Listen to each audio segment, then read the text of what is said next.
네, 내 영혼아 여호와를 송축하라라는 제목으로 우리 하나님의 말씀을 증거하겠습니다. 오늘은 추수감사 주일 예배로 저희들이 함께 하나님께 영광 드리고 있습니다. 한번 인사했으면 좋겠습니다. Happy Thanksgiving.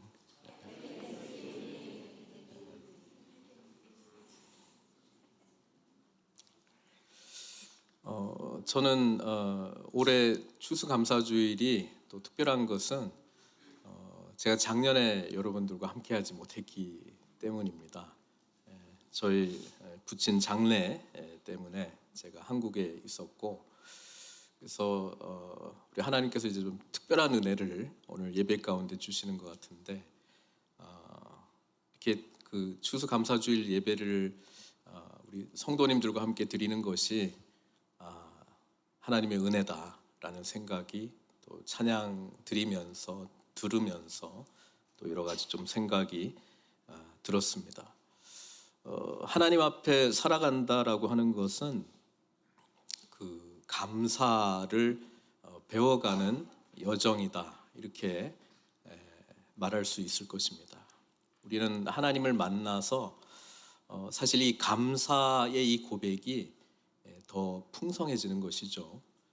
그리고 이전에 몰랐던 너무나도 하나님의 은혜가 감사하다, 감격스럽다, 이 고백이 점점 짙어져 가는 그 신앙의 여정을 저와 여러분들은 보내고 있다라고 하는 것입니다.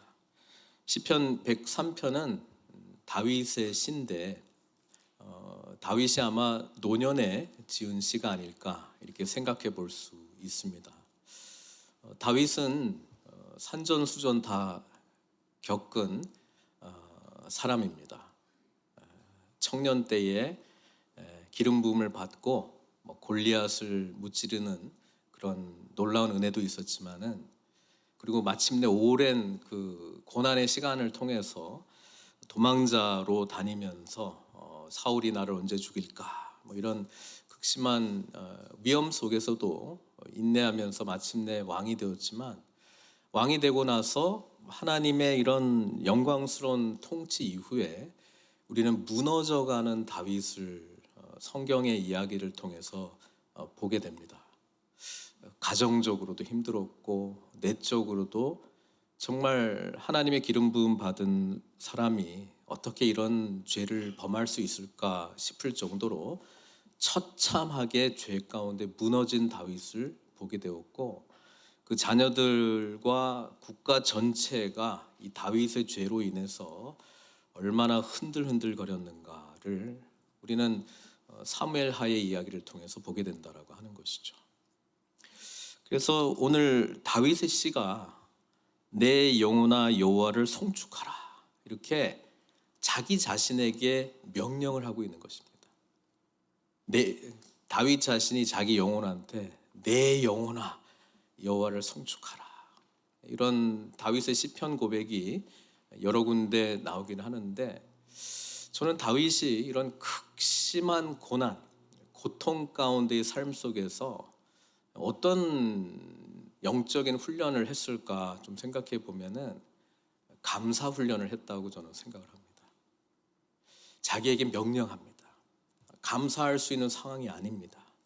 그런데 내 영혼아 여호와를 송축하라, 내 속에 있는 것들아 다 그의 이름을, 거룩한 이름을 송축하라, 늘 명령하면서 낙심해 있는 자기 영혼, 두려워하고 있는 자기 영혼, 고통 가운데 있는 자기 영혼을 향해서 마땅히 하나님 앞에 우리는 찬송 올려야 될 존재다라고 하는 것을 스스로에게 명령하면서 하나님 앞에서 자기가 어떤 존재인가를 인지하고 깨어 있었다라고 하는 사실이죠. 이 103편 바로 전이 102편이거든요.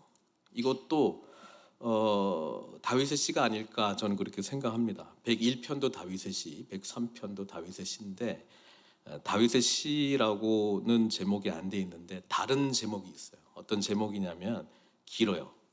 제가 읽어드릴게요. 고난당한 자가 마음이 상하여 그의 근심을 여호와 앞에 토로하는 기도, 이렇게 되어 있습니다. 그래서 저는 103편이, 이게 102편이 다윗의 시라고 해도 내용이 구구절절 다윗의 고난 가운데 딱 그 자신의 심정을 잘 표현하고 있는 것 같은데, 이 102편 특별히 앞부분에 대한 다윗 스스로의 어떻게 반응하는지를 저와 여러분들에게 알려주는 것 같아요. 몇 절만 읽어보면 이렇습니다. 1절부터 5절까지만 한번 읽어볼게요. 여호와여, 내 기도를 들으시고 나의 부르짖음을 주께 상달하게 하소서. 나의 괴로운 날에 주의 얼굴을 내게서 숨기지 마소서. 주의 귀를 내게 기울이사 내가 부르짖는 날에 속히 내게 응답하소서. 너무 절박한 겁니다. 하나님, 제발 내 간구를, 내 기도를 들어주십시오. 우리 하나님, 고통 가운데 주님 어디 계십니까? 내 기도 소리가 들리지 않습니까? 하나님 보이지 않습니다. 길이 보이지 않습니다. 답답합니다. 이럴 때 이 고백이 나오는 것이죠. 내 날이 연기같이 소멸하며 내 뼈가 숯같이 탔음이니이다. 3절 보면은 고기 굽는 거 연상할 수도 있겠지만 자기 자신이 그런 연기가 타고 불 붙는 그런 모습이었다라고 생각해 보면은 너무 소망이 없다는 거예요. 너무 고통스럽다는 거예요.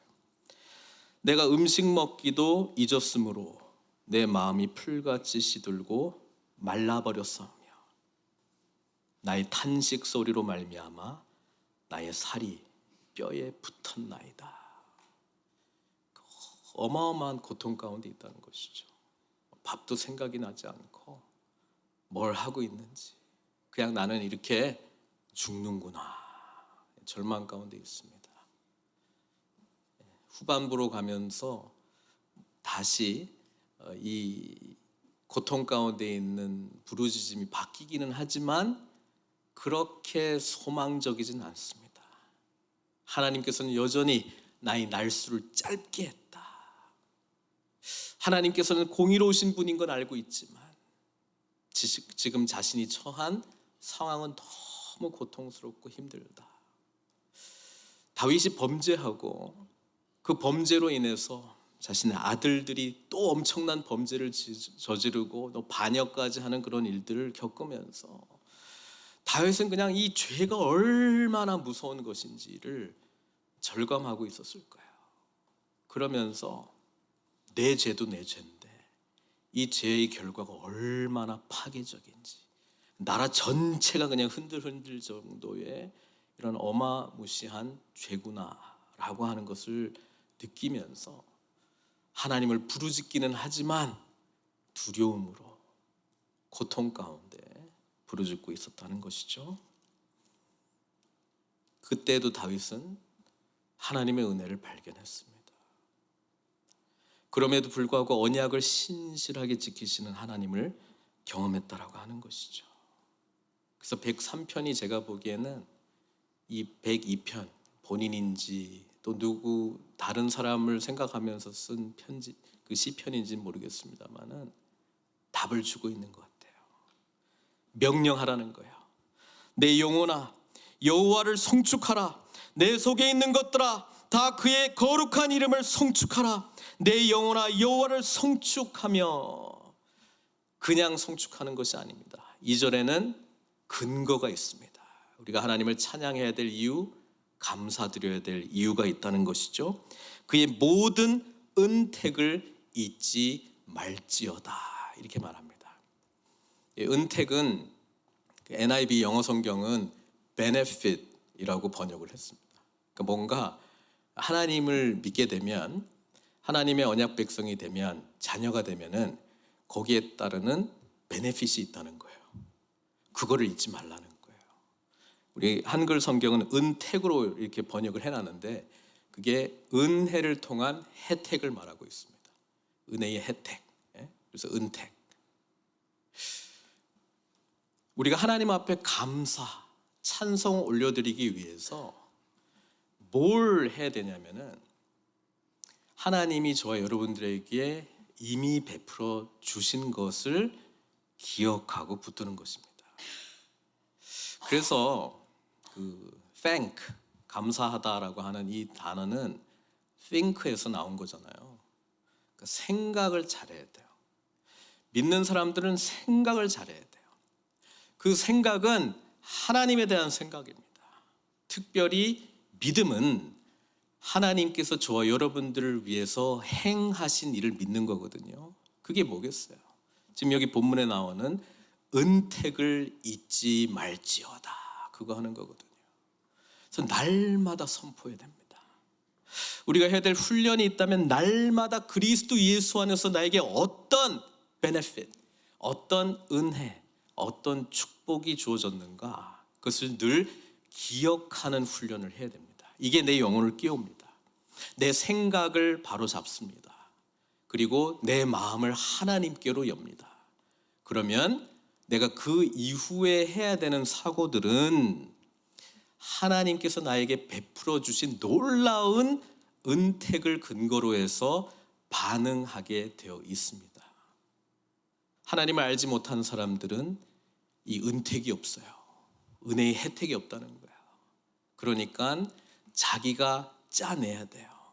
근데 그것도 안 되기 때문에 이 상황이나 고통, 어려움, 곤고 가운데 있다면은 부정적인 것으로 일단 상황을 정리를 하고 거기에 따른 해석과 thinking, 생각, 묵상이 진행될 가능성이 많이 있죠. 그렇게 되면 어떻게 되냐면 더 불안해져요. 더 불행해져요. 더 암울해요. 더 소망이 없다는 것입니다. 우리 믿는 사람들의 축복은 하나님이 우리에게 베푸신 은혜가 예수님 안에서 이미 과거형으로 주어졌기 때문에 우리가 생각만 잘하고 묵상 훈련을 잘하면 이 생각 속에서 감사가 튀어나온다는 것입니다. 그래서 믿는 사람들에게는 절대 감사가 항상 있어요. 무슨 말이냐? 우리는 항상 감사할 이유가 있다는 것이죠. 저는 저희 가족, 제가 어렸을 때부터 추수감사주일이 되면은 저희 가정 예배 드리기 전에 이제 각자 감사 제목을 이렇게 말해요.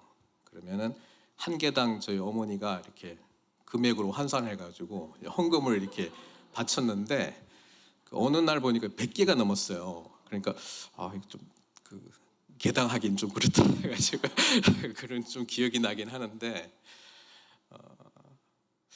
이번에 이제 추수감사절 맞이하면서 저희 아버지가 안 계시니까 야, 이제 앞으로 이것도 못하는구나라는 좀 생각을 좀 했습니다.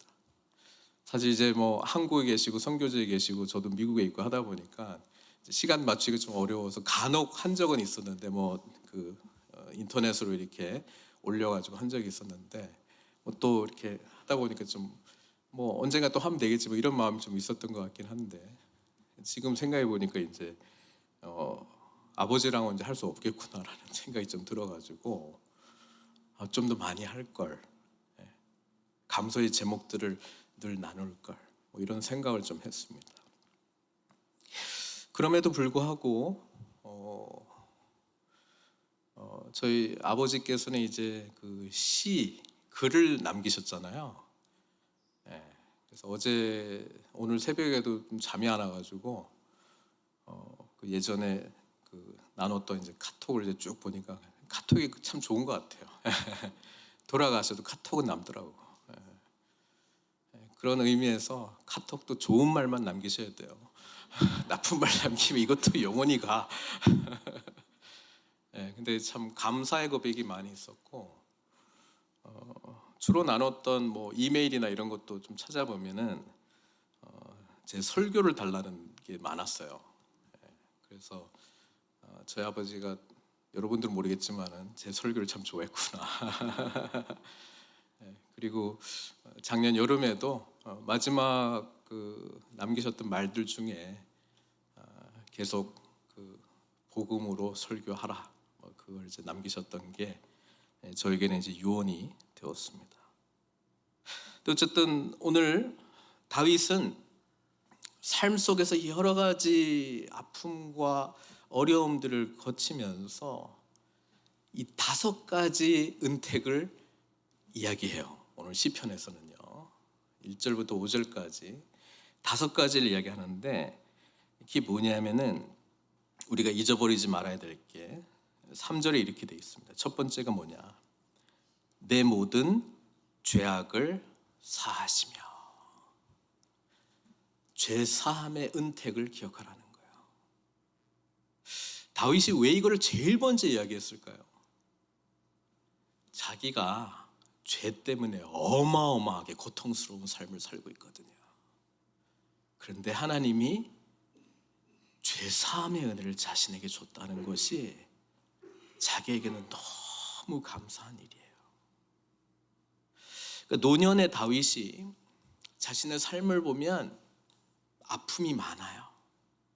그런데도 자신에게 스스로 명령하면서 여호와를 송축하라 할 수 있었던 근거는 이런 나임에도 불구하고 하나님이 자기를 용서해 주셨다는 믿음 때문에 그렇다라고 하는 것이죠. 우리가 신앙생활이 깊어질 때에 죄사함의 은혜가 우리 삶 가운데 넘쳐나기 시작합니다. 그래서 십자가가 굉장히 중요한 나의 삶을 송두리째 흔드는 감격의 사건으로 경험된다라고 하는 것이죠. 제가 호세 설교할 때도 마찬가지지만 오늘날 십자가가 우리에게 감격으로 오지 않는 이유는 하나님이 생각하시는 죄만큼 내가 거기에 그렇게 공감하고 있지 않기 때문에 그렇습니다. 이 정도면 됐지 뭐. 죄가 중요한 게 아니고 지금 내 지금 현실이 이런데 하나님 이런 것 좀 채워줘야 되는 거 아니에요? 나의 관심은 지금 딴 데 지금 가 있는 거예요. 하나님이 사랑이시라면 이런 것 좀 해주셔야 되는 거 아니에요? 관심이 딴 데 있어요. 근데 거룩하신 하나님, 빛 대신 하나님은 우리 죄 문제를 다뤄주시기를 원하시거든요. 그래서 많은 경우에 하나님의 애통과 아픔과 죄에 대한 인식하고 나하고 좀 거리가 있다 보니까 십자가가 나하고 거리가 있는 거예요. 다윗은 능력의 하나님, 골리앗을 무너뜨리는 그 하나님을 처음 아마 깊이 만났을 줄 모르겠지만 자신의 이런 죄, 연약함, 나약함, 실패살이 속에서도 여전히 언약을 기억하시고 용서하시고 품으시는 그 하나님을 만났기에 자신의 영혼에게 명령합니다. 내 영혼아, 여호와를 송축하라. 두 번째는 내 모든 병을 고치시며. 치유의 하나님이시기 때문에 다윗의 이야기를 통해서 우리가 어떤 육신의 질병으로부터 치유받은 이야기는 사실은 없어요. 그런데 이 치유의 하나님을 고백할 때 사실 다윗은 마음의 병이 심각하게 있었을 것이다. 근데 거기로부터 치유하시고 자유케 하시는 하나님을 만났다는 것이죠. 우리 하나님은 여호와 라파, 치유하시는 하나님이신 줄 믿습니다. 우리는 그 하나님을 믿기 때문에 우리의 연약함, 질병, 질고 우리 하나님 앞에 아뢰고 때로는 떼쓰고 간절히 구하면서 하나님의 치유의 은혜를 경험할 수도 있고 못할 수도 있어요. 근데 하나님은 저와 여러분들에게 절대 치유를 주셨습니다. 여호와 라파의 하나님, 나는 너희를 치료하는 하나님이시다. 그게 어디 나오냐면은 출애굽기에 나오거든요. 출애굽기 15장. 이스라엘 백성들이 홍해를 건넜습니다. 근데 사흘 길을 가다 보니까 뭐가 없다? 물이 없어요. 그래서 구원받았는데 또 원망을 하기 시작합니다. 근데 마라라고 하는 곳에 가니까 물이 있어요. 근데 물이다 하고 마시니까 이 물은 쓴 물이야. 마실 수 있는 물이 아니야. 그래서 또 원망하고 할 때에 모세가 그 나무 토막 하나 딱 던지잖아요. 그러니까 그 물이 달아졌습니다. 거기에 우리 성경은 뭐라고 기록을 하고 있냐면은 25절 출애굽기 15장 25절부터 제가 읽을게요. 모세가 여호와께 부르짖었더니 여호와께서 그에게 한 나무를 가리키시니 그가 물에 던지니 물이 달게 되었더라. 거기서 여호와께서 그들을 위하여 법도와 율례를 정하시고 그들을 시험하실세 이르시되 너희가 너희 하나님 나 여호와의 말을 들어 순종하고 내가 보기에 의를 행하며 내 계명에 귀를 기울이며 내 모든 규례를 지키면 내가 애굽 사람에게 내린 모든 질병 중 하나도 너희에게 내리지 아니하리니 나는 너희를 치료하는 여호와임이라 이렇게 돼 있잖아요. 그러니까 이 백그라운드는 뭐냐면은 뭐로부터의 치료예요? 애굽에게 내린 재앙으로부터의 치료입니다. 그렇죠? 그럼 애굽에게 내린 재앙이 뭘 의미냐면은 하나님을 거부한 인간들에 대한 죄의 심판을 말씀하고 있습니다. 그 치료를 말씀하고 있어요. 아니면 쓴물 달게 해달라고 백그라운드가 이거니까 우리가 살아가려면 물이 필요한데 하나님 왜 이 인생의 물이 이렇게 씁니까? 그때 한 나무 때문에 달아진 거잖아요. 우리도 한 나무 때문에 우리의 쓴 인생이 복된 인생이 된단 말이에요. 그 나무는 뭐예요? 십자가잖아요. 십자가는 죄사함의 은혜입니다. 그래서 어찌 보면 똑같은 이야기를 하고 있는지도 모르겠어요. 그런데 왜 절대적인 치유냐? 여러분 이 세상의 육신의 치유도 중요합니다. 그러나 영원한 생명을 얻어서 하나님 나라의 이 죄와 죽음의 심판으로부터 면제되고 생명의 은혜 가운데 나아가는 그 치료의 하나님을 저와 여러분들이 경험하는 것이 더 중요하다는 사실입니다. 그런 의미에서 우리 육신의 연약함을 위하여 간구하시고 기도하시되 우리의 영혼을 살리시고 영생 주시는 여호와 라파 치료의 하나님, 애굽에게 내린 죄의 사망의 심판으로부터 우리를 구원하신 은혜를 베푸시는 그 치료의 하나님을 늘 만나시는 저 여러분들 되시길 바랍니다. 세 번째는 뭐냐면은 내 생명을 파멸해서 속량하시고, 그러니까 죄 때문에 죽은 자들이에요. 심판받은 자들이에요. 그런데 그 멸망, 파멸에서부터 속량, 값을 지불하시고 구원해 주셨다. 그게 우리 하나님이 행하신 일이잖아요. 그래서 출애굽의 백그라운드에서는 어린 양의 피가 문지방에 있으면서 죽어 마땅한 죽음의 사자가 유월, 패스오버 할 때에 죽음의 심판이 임하지 않고 살아나는 구원의 은혜를 우리는 경험하게 되었고, 그렇게 살아가기 위해서 생명값을 지불한 어린 양의 피, 그것 때문에 살아난 건데 그 어린 양의 피가 누구라고 성경은 이야기하고 있는 거예요. 예수 그리스도. 또 예수님께서 십자가를 통해서 값을 지불하시고 저와 여러분들을 속량하셨다. 그 은혜를 알려면 뭐에 대한 값을 지불하셨는가? 그것도 또 죄잖아요. 그래서 저는 이제 5가지라서 5가지라고 이렇게 딱 했는데 해보니까 계속 똑같은 거예요. 다 복음의 은혜예요. 다르게 표현할 뿐이지. 생명을 파멸해서 속량하시고, 그리고 우리에게 관을 씌워주시는 거거든요. 네 번째 뭐예요? 인자와 긍휼. 여기서 인자는 헤세드, 하나님의 언약적 사랑. 우리가 도대체 누구길래 하나님께서 약속하신 대로 저와 여러분들을 살리시기 위하여 오래전부터 준비하신 하나님의 구원의 계획이 예수님을 통해서 저와 여러분들에게 성취되었다라고 하는 사실이죠. 하나님의 포기하지 않으시는 놀라운 인자, 헤세드, 사랑. 그 사랑으로 우리에게 관을 씌우셨다. 그리고 여전히 우리는 연약하잖아요. 실수하잖아요. 넘어지잖아요. 하나님을 온전히 믿는 듯 하면서도 더 믿지 못하고 하나님께 온전히 헌신한다고 이야기하면서도 또 세상에 또 한 발 내딛고 하는 이런 모습 속에 하나님은 여전히 우리를 불쌍히 여겨주시고 긍휼의 관을 씌워주신다. 다윗의 고백이기도 한데요. 저와 여러분들의 예수님 안에서의 고백인 줄로 믿습니다.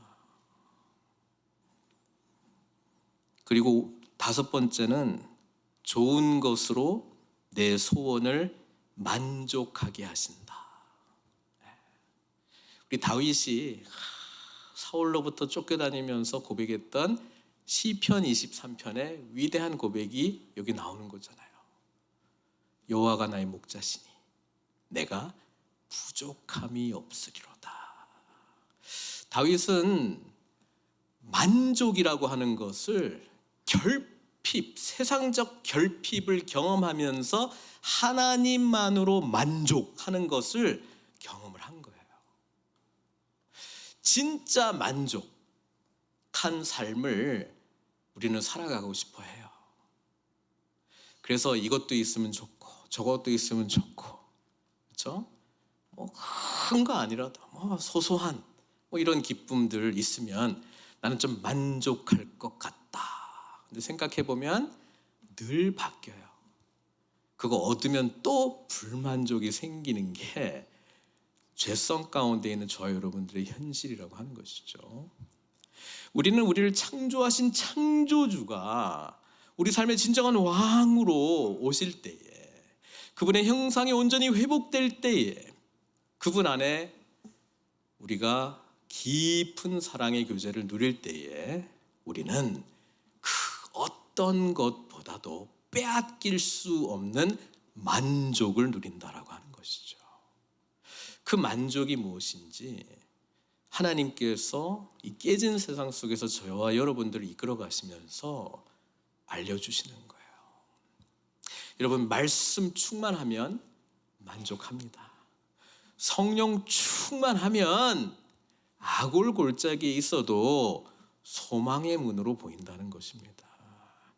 어디에 있든지 간에 하나님의 임재 가운데 거하게 되면 우리는 만족하는 삶을 살게 된다는 거예요. 그래서 다윗이 이제 노년에 지은 시기 때문에 내 청춘을 독수리같이 새롭게 하시는도다 이렇게 이야기합니다. 독수리가 이렇게 힘있게 확 날아가는 그 모습이 마치 어떤 청년의 어떤 열정처럼 이렇게 보이는데, 주 안에 있을 때 우리는 만족을 누리잖아요. 그러면 기쁨이 넘쳐나고 감사가 넘쳐나고 힘 있는 소망 있는 삶을 살게 된다는 것이죠. 다윗이 이것을 주님 안에서 경험했기에 어려운 상황 가운데서도 밧세바하고 범죄했을 때에도 시편 51편을 보면은 하나님의 은혜를 간구하는 자기 자신을 보면서 그 하나님이 채워주는 그 경험을 통해서 만족하는 삶을 살지 않았겠어요. 그런데 죄로 인해서 얼마나 어리석은 인간들이 부족한 거 메꾸려고 이거 그냥 열심히 채우려고 하고 저것 붙들려고 하고 이거 붙들려고 하고 그런 삶을 살다가 결국은 더 불만족을 향해서 달려가고 있는 비참한 모습을, 사랑하는 자녀들의 모습을 통해서 너무나도 뼈저리게 경험했다라고 하는 것이죠. 그래서 다윗은 고백합니다. 하나님 안에서만이 만족의 은택이 있다라고 하는 것을 말씀해 주고 있습니다. 이거는 다윗의 개인적인 고백이에요. 그러니까 뒷부분을 안 읽었지만 이 개인적인 감사와 찬송이 넘쳐나서 민족적인 찬송으로 바뀝니다. 그리고 우주적인 하나님을 향한 영광성으로 이 103편은 마쳐요. 저는 이걸 보면서 처음에 이 감사가 나중심적인 감사로 시작이 되는구나. 그런데 이 감사가 공동체적인 감사로 더 풍성해져요. 그리고 주님 다시 오실 때에 회복시키실 그 미래에 대한 소망을 바라보면서 늘 감사하면서 사는 것이 믿음으로 살아가는 자의 은혜이고 축복이구나. 저는 오늘 말씀 준비하면서 가족들끼리 모여서 2025년도 뭐가 그렇게 감사했어 나누면서 추수감사주일 보낼 수도 있는데, 오늘 본문은 예수님 안에서 이미 우리에게 주신 은택들을 잊지 말고 하나하나 묵상하면서 이미 받은 은혜의 풍성함을 사실 누리라고 지금 말씀하고 있는 거예요. 감사의 제목이 없어서 못 나누는 것이 아니고요, 예수님 안에서 이미 받은 게 너무 많은데 그것을 잊어버려가지고 감사를 못하고 있을 뿐이구나.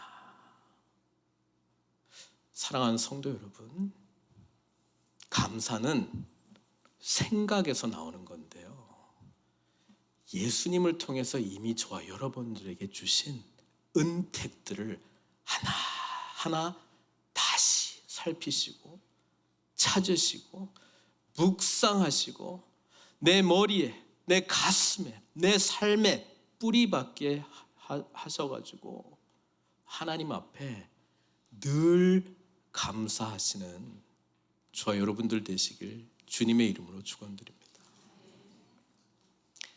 저희 아버지 시 한 편 읽고 말씀 마무리하려고 합니다. 오늘 무진장 짧게 했어요.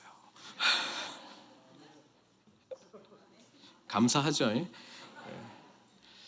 저희 한번 제가 나눠드린 시이기도 한데요, 저희 아버지가 이제 그 전립선 암 진단 받으시고 이제 돌아가시기 3년 전에 이제 80세 이제 2021년도 마지막 날에 이제 80평생을 돌아보면서 이렇게 쓰신 시예요. 제가 앞에 70년은 뺄게요. 그리고 이제 80년부터 제가 읽어드릴게요. 시 제목은 나의 80평생. 지금 내 심정은 담담합니다. 80평생 마구 부려먹었던 온몸이 척추에 뭔가 이상한 흔적이 보이고 단순히 신경이 눌린 건 아니라는 임시 진단을 받고 상태가 별로 안 좋다고 보호자만 불러서 상의를 하더라고요. 난 나한테도 솔직하게 말해달라고 했지요. 그래서 내 척추 사진을 들여다보며 친절한 과장님의 진단 의견을 다 들었어요. 주위의 가족들은 눈물도 흘리고 아내는 내 손 꼭 잡고 마음의 준비를 하라고 했지만 뭐 준비할 건 별로 없는 것 같네요. 언젠가 70세가 넘었을 때 내가 하나님 나라로 갈 때 내 주위에 꼭 있어야 할 것들 진지하게 생각해 본 적 있어요. 처음에는 몇 가지 꼭 있어야 할 것 같더라고요. 자식들도 쭉 둘러서 있어야 하고 내가 쓴 시집도 몇 권 있어야 할 것 같았어요. 내 일생을 적은 자서전도 한 권 출판되면 좋겠더라고요. 그런데 다시 한참 생각해 보니 그런 것들 다 필요 없겠더라고요. 그냥 주님, 내 손 꼭 잡아주시면 좋겠다는 생각, 그런 게 들었어요. 그리고 평소 연습한 대로 주님께 조용히 다음과 같이 말씀드릴 거예요. 사랑합니다. 찬양 드립니다. 감사드립니다. 이 세 가지 고백만 드리고 싶네요. 기도하겠습니다.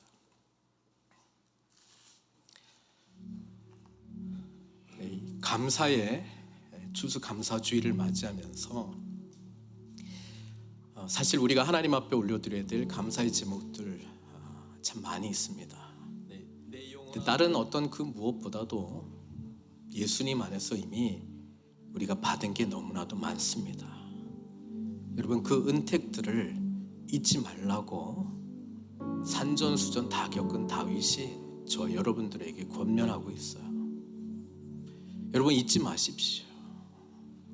주님 안에 우리의 생각을 집중하면 감사할 제목들밖에 없다는 것을, 이 감사로 넘쳐나도록 내 머리에, 내 마음에, 나의 삶의 현장에 하나님께서 이미 나에게 주신 은택들로 가득 채워달라고, 이미 이 풍성한 은혜들을 누리는 자로 살아가게, 그래서 항상 기뻐하고 늘 주님과 교제하는 기도가 끊이지 않고 그 어떤 상황 속에서도 범사에 감사하는 모습으로 하나님 영광 돌리게 해주십시오.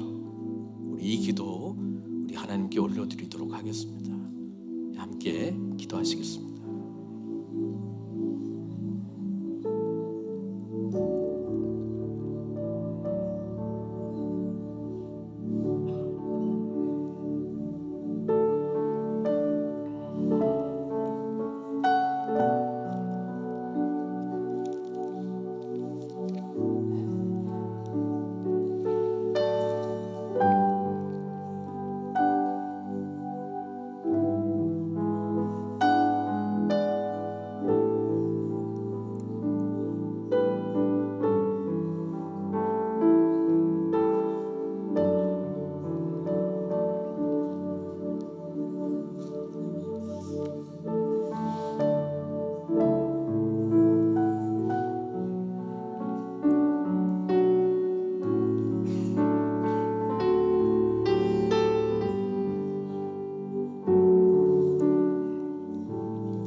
하나님, 우리 영혼에 명령합니다. 내 영혼아, 여호와를 송축하라. 내 속에 있는 것들아, 다 그의 거룩한 이름을 송축하라. 우리는 예수님 안에서 이미 주님께서 주시는 은혜의 혜택들이 너무나도 많습니다. 잊지 않게 해주십시오. 죄사함의 은혜를 잊지 않게 해주십시오. 치유의 은혜를 잊지 않게 해주십시오. 속량의 은택을 잊지 않게 해주십시오. 인자와 긍휼로 우리에게 관을 씌워주셨다는 사실을 잊지 않게 해주십시오. 주님 안에 만족이 있다는 사실을, 이것을 잊지 않고 어떤 상황 속에서도 늘 감사하면서 살아가는 저희들 될 수 있도록 주님, 우리의 마음과 생각을 바로 잡아주시고 감사로 넘쳐나는 복된 삶으로 우리 한 분 한 분 인도해 주시옵소서. 예수님의 귀하신 이름으로 기도드리옵나이다.